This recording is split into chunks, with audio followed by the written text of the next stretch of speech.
Good morning, everyone. Good morning. My name is Milton Nash. My pronouns are he, him. We open and welcome to the ancestral people of this land, acknowledging that our church, like all of Burke, rests on the unceded territory of the Manahoic tribe of the Great Sioux Nation. We seek healing and the realization of justice with the people of this land who live on in their descendants, the present-day members of the Monacan Indian Nation, the Potawatomi Indian Tribe of Virginia, and the Piscataway Indian Nation. We honor the ancestors as we move towards healing so that all, together, shall one day know full justice. Welcome to today's service. That was appropriate music for this morning, Autumn Leaves, with all the leaves blowing around in the storms we've had lately. Our minister, Reverend William Levewood, is here most Sundays. Today we're happy to welcome Reverend Kirk Freeman. Pastor Kirk is the minister at Davies, UU in Camp. We're doing a pulpit swap, so our minister is preaching at Davies and Pastor Kirk is joining us here at Accotink. Reverend Freeman holds a Master of Divinity from Wesley Theological Seminary and an undergraduate degree in political science from the University of Pennsylvania. His ministerial training included serving as a chaplain intern at the National Institutes of Health and as a ministerial intern at the UU Congregation in Rockville, Maryland. Before ministry, he spent 15 years in politics, working as a congressional aide and government relations executive. So he's been here before, and we welcome him back today.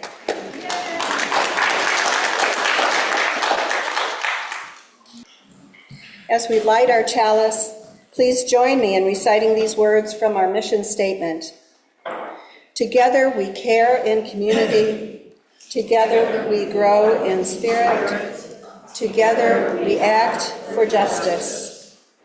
Good morning, everyone. Good morning. My name is Reverend Kirk Freeman. My pronouns are he and him.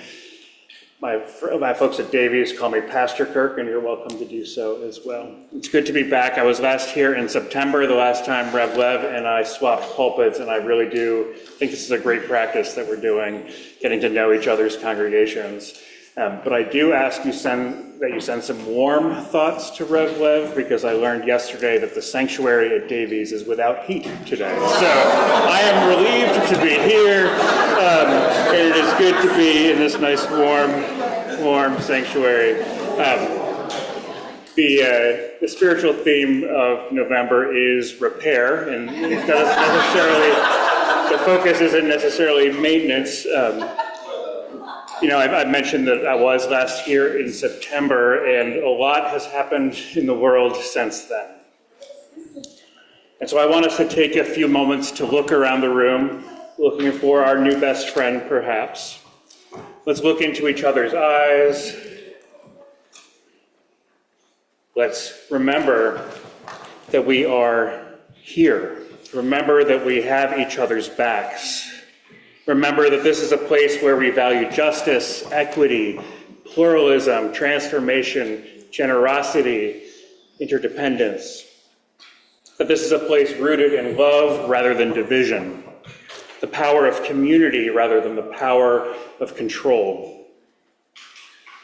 Look around this room and notice those people who are younger than you. Notice those who are older than you. Remember that we need all of us. The wisdom, experience, and special courage of those who have been through challenges before, and the wisdom, inspiration, and the special freedom and optimism of those who are just beginning to make their way in the world. Look around this room and notice the empty seats, remembering those who came before us. Let us commit ourselves to honoring their memory through our lives. And as we notice these empty seats, let's remember those who are yet to come. And let us commit ourselves to welcoming them with open arms and open hearts. Let's look around this room and feel this love. This, I think, is why we come to church, to find one another and to find ourselves. I wonder if anybody in this room has ever felt anxious or worried. I got some folks over here. I know all of you probably have felt this a little bit recently. And I wonder if there's a place you like to go when you feel this way. If there's a special spot in your house or around your neighborhood or inside your heart. For me, it's a lake in western New York called Cuco Lake, the Finger Lakes. I go there every summer and I'm with friends, and whenever I'm up there, I see some fans, whenever I'm up there, my friend and I go out late at night on his boat and turn off all the lights and look up at the stars. It's a little bit easier to see the stars there than at my home in Adams Morgan, DC. And in looking at the universe out there, I feel both incredibly small and incredibly important. And with that in mind, I want to share this time for all ages called Becoming Me by Martin Borenson, with pictures by Christopher Given Cartwright. Once upon a time, I was. There was no one who knew that I was, but I was. I liked to make myself into different shapes. Everywhere I looked, there was only me. I must be very big. I played by myself for ages, and then I started to get lonely. I wanted somebody else to play with, someone who wasn't me. So I took a deep breath, gathered all my strength together, and squeezed really hard. I started to feel dizzy. It felt like I was falling. And then all of a sudden, in a big burst, I became something else. This was so much fun that I did it again and again, lots of different ways. I do it all the time now. I can become all kinds of things that grow and swim and crawl and fly and run. One day, I squeezed extra hard. I pushed and I pushed and I pushed, and all of a sudden, I became you. What is this thing I made? Only one moment ago, I was so big, and now I'm so little. It's like I'm all wrapped up in love. But as soon as I become you, you forget that you're me. In time, you forget all about me. Every so often, you wonder who you are, and I'm right here reminding you. I'm always busy now cheering you on.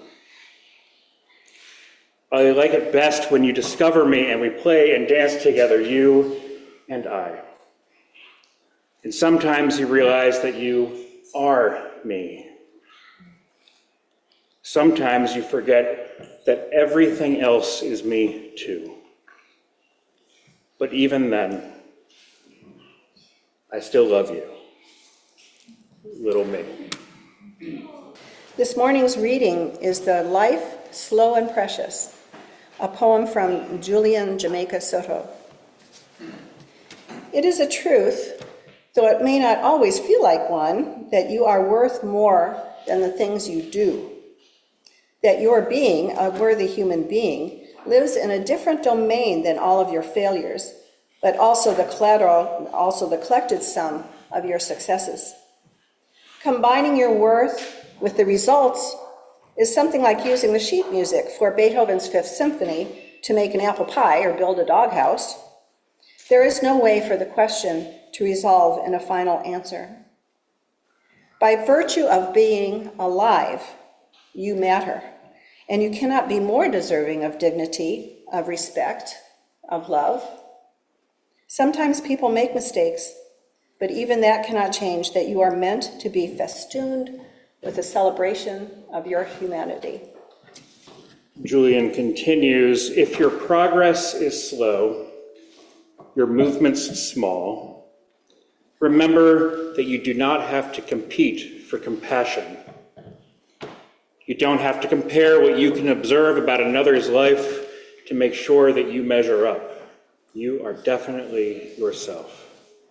What is slow is also valuable. Some of the oldest seeds ever sprouted are narrow-leaved campion that grew even though the seeds were 32,000 years old. more or less. They had to survive to be able to bloom, encased in ice, thawed and brought to life.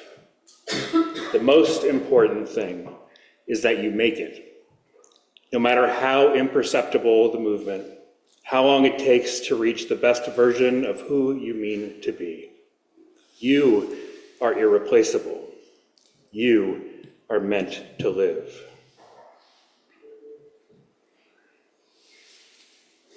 As we shared earlier, the spiritual theme of this month is the practice of repair. And I have to confess that when I first learned that the theme for this November would be the practice of repair, I was not particularly pleased that Soul Matters had worked together to come to that conclusion. I feared that this theme might suggest that we need to quickly move past the very real dangers of this time in order to reconcile or make nice. Perhaps this is because I know from my own inner life that this urge to reconcile can lead to the accommodation of circumstances or ideas or actions that run counter to my deepest beliefs. I know the temptation to reduce conflict in order to feel safer and more connected, even if just for a moment. After I shared this concern about the theme during a sermon at Davies a couple of weeks ago, a congregant approached me after the service and suggested another way of thinking about repair using an example from technology. He said, when your wireless headphones or mouse or keyboard get disconnected from your computer, what do? You repair them. You go into your settings and reset their Bluetooth connection, a process called pairing. A process that connects two parts. It's right there in the name, he said. Repairing is reuniting two things that have become separated.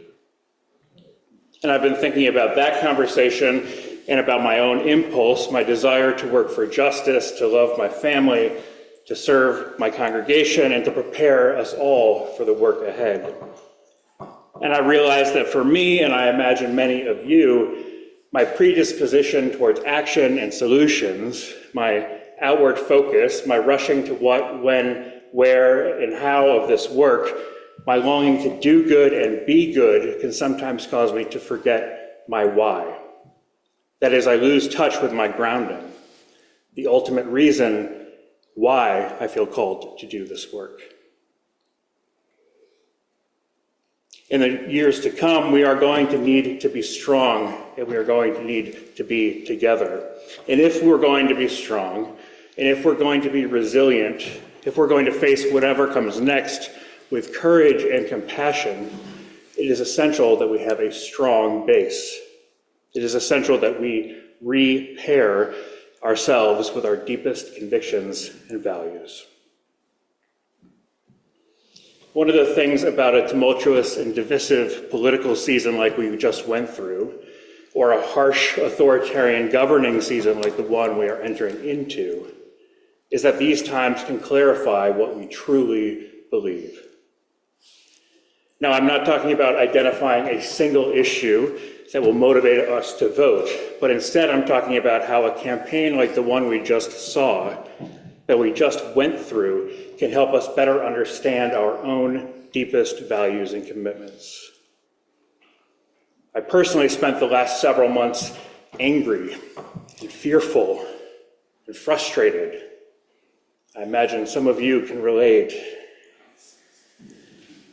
And disgusted. I heard the word disgusted. That's a great word. That is a great word. What I realized as I was feeling that all of those feelings, including disgust, is that at some point I realized that the intensity of my anger and fear and frustration was directly proportional to the intensity and depth of my belief that every person is inherently worthy and has the right to flourish with dignity, love, and compassion.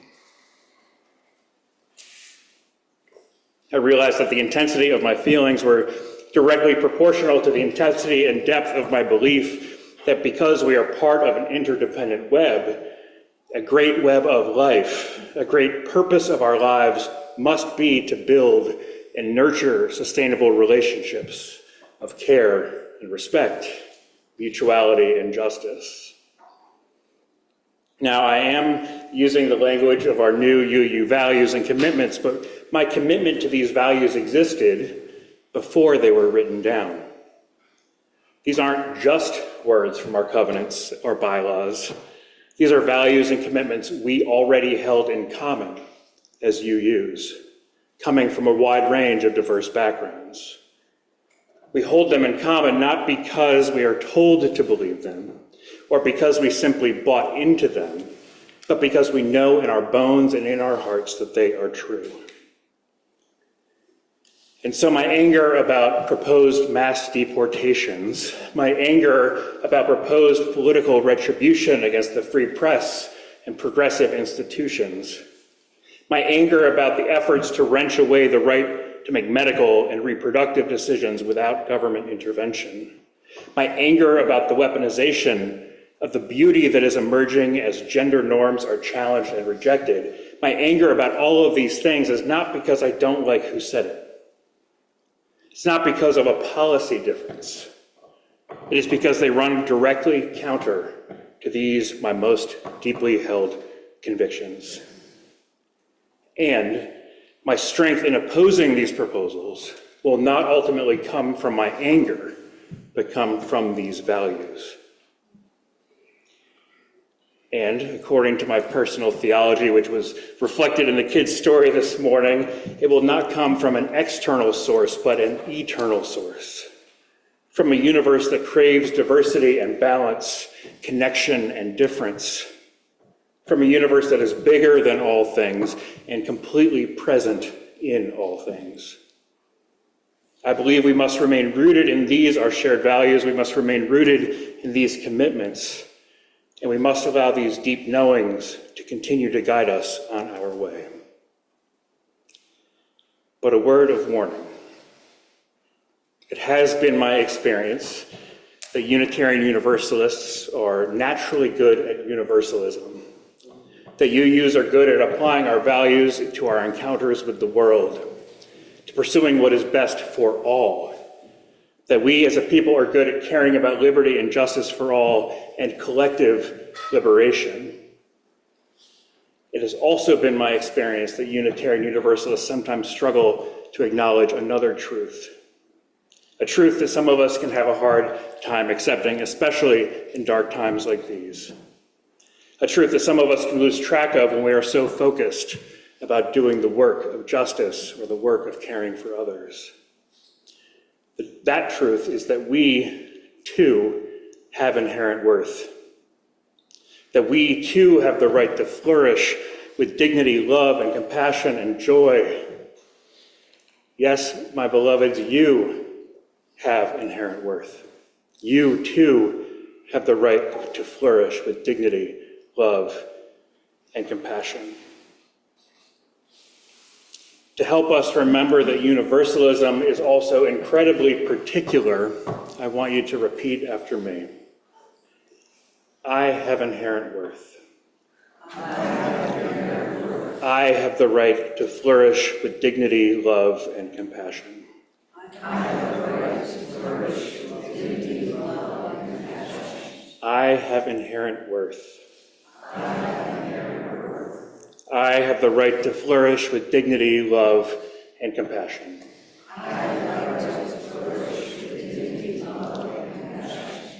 This, too, is a fact we must reconnect with, and we must repair with. In the days and months and years ahead, we will be tempted to get lost in action and reaction. This is part of the strategy of the incoming regime, to overwhelm us with crises, to provoke our anger in order to keep us off balance, in order to make it difficult to build unified opposition. Building resilient communities like this congregation is an antidote to that overwhelm, and a strategy of opposition, a strategy of survival. So let us continue to build communities rooted in our shared values and our shared vision. Let us continue to care for each other and ourselves by being present to one another, by celebrating and loving one another, by lifting one another up, and by offering safety and security and strength to one another. We will absolutely continue to be part of the larger struggle. We will absolutely continue to show up for justice. But let us also be sure to continue to show up for ourselves and one another. Amen, and may it be so. Please rise now in body or in spirit and join us in our closing words. As we extinguish our chalice, I invite you to join me now in our community blessing with these words of David Bumbow. This church is dedicated to the proposition that behind all of our differences and beneath our diversity, there is a unity that makes us one and binds us forever together in spite of time, death, and the space between the stars. We pause now in silent witness to that unity. Now that we've gathered together in this welcoming and inclusive spiritual home, let us go out into the world nourished, rejuvenated, and inspired to share our values.